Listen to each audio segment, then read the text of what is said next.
News వ్యక్తిగత కక్షలతో జరిగిన హత్యను అడ్డం పెట్టుకుని శవరాజకీయం చేయడానికి తెగ తాపత్రయపడుతున్నారు మాజీ సీఎం జగన్. ఎన్నికలయ్యాక నెలన్నర వరకు జనంలోకి వచ్చిన ఆయన వినుకొండ వెళ్లి హడావిడి చేసి ఇప్పుడు ఢిల్లీలో ధర్నా అంటున్నారు. ఆంధ్రప్రదేశ్లో అరాచకాలు పెరిగిపోతున్నాయని తెగ ఆందోళన పడిపోతున్న జగన్ ఆ విషయాన్ని జాతీయ స్థాయిలో ఫోకస్ చేయడానికి ఢిల్లీలో ఎంపీలు ఎమ్మెల్యేలతో కలిసి ధర్నా చేస్తారట. మరి హస్తినలో ఆయనకు అండగా ఎవరైనా నిలుస్తారా?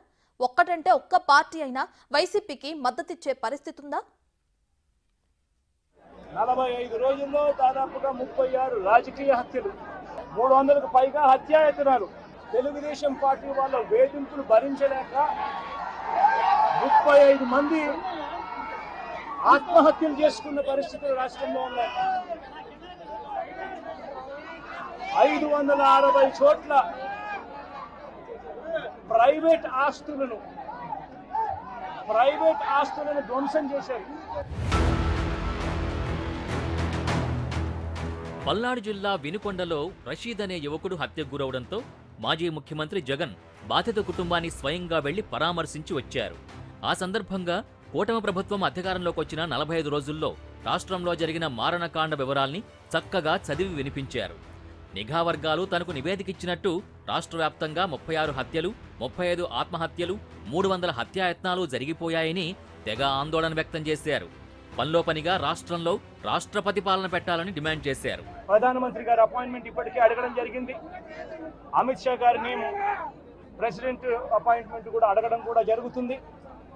వీళ్ళందరూ కూడా అపాయింట్మెంట్ ఇస్తే వీళ్ళందరినీ కూడా కలిసి వీళ్ళందరికీ కూడా చెప్పే కార్యక్రమం కూడా చేస్తారు.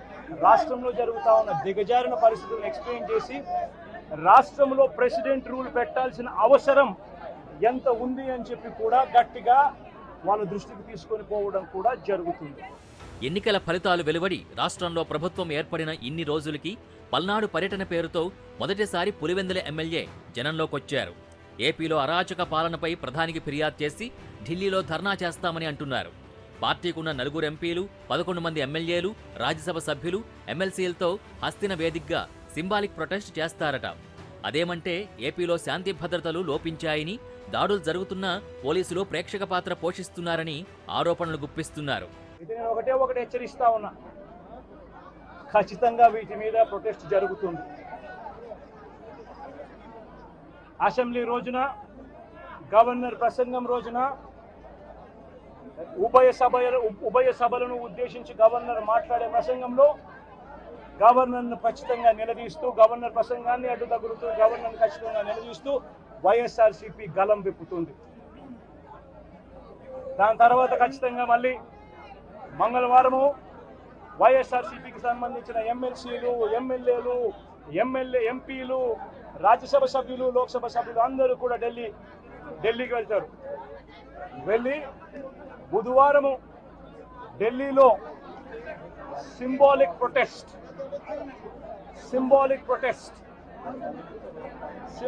ధర్నా ఢిల్లీలో చేసే కార్యక్రమం కూడా చేస్తారు.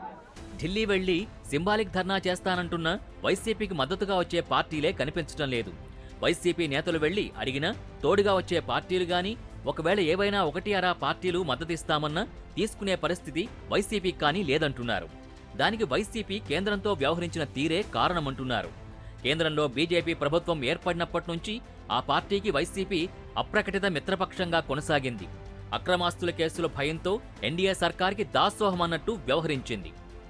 3 సార్లు జరిగిన ఎన్నికల్లో బీజేపీతో నేరుగా ఒక్కసారి కూడా పొత్తులు పెట్టుకోలేదు. 2019లో వైసీపీ నేరుగా బీజేపీకి పొత్తుల ఆఫర్ ఇచ్చినప్పటికీ వర్కౌట్ కాలేదన్న ప్రచారం ఉంది. అయితే బీజేపీని ఎప్పుడూ వైసీపీ దూరం చేసుకోలేదు. తమకున్న ఎంపీల బలంతో ఎప్పుడు బీజేపీకి అవసరమైతే అప్పుడు మద్దతిస్తూ వచ్చారు. మొన్నటి ఎన్నికల్లో టీడీపీ, జనసేన, బీజేపీ కూటమి వైసీపీని చిత్తుగా ఓడించింది. వైసీపీకి వ్యతిరేకంగా ఈ కూటమి పోటీ చేసినా సరే జగన్ బీజేపీని కాదనలేకపోతున్నారు. ఎన్నికలు అయిపోయిన తర్వాత కూడా ఆయన బీజేపీకి మోకరిల్లుతున్నట్టే కనిపిస్తున్నారు. ఎన్డీఏ కూటమిలో టీడీపీ ఉంది, జనసేన ఉంది. అసలు రెండోసారి ఆ కూటమి ఏర్పాట్లో జగన్ని గద్దెదించడమే లక్ష్యంగా పవన్ కళ్యాణ్ కీ రోల్ పోషించారు. అలాంటి కూటమికి నేతృత్వం వహిస్తున్న బీజేపీకి మద్దతివ్వడం నైతికంగా కరెక్ట్ కాకపోయినా జగన్ అదే బాటలో పయనిస్తున్నారు. ప్రధాని మోడీ, అమిత్ షా రాష్ట్రపతుల అపాయింట్మెంట్ అడిగానని ఢిల్లీ వెళ్లి ధర్నా చేస్తానని అంటున్నారు. అయితే వారి అపాయింట్మెంట్ దొరకడం కష్టమైన టాక్ వినిపిస్తోంది. ఇక జగన్ ధర్నాకి ఎన్డీఏ కూటమిలో ఏ పార్టీ మద్దతిచ్చే పరిస్థితి లేదు. ఇండియా కూటమిలో పార్టీలతో జగన్కి సాన్నిహిత్యం లేదు.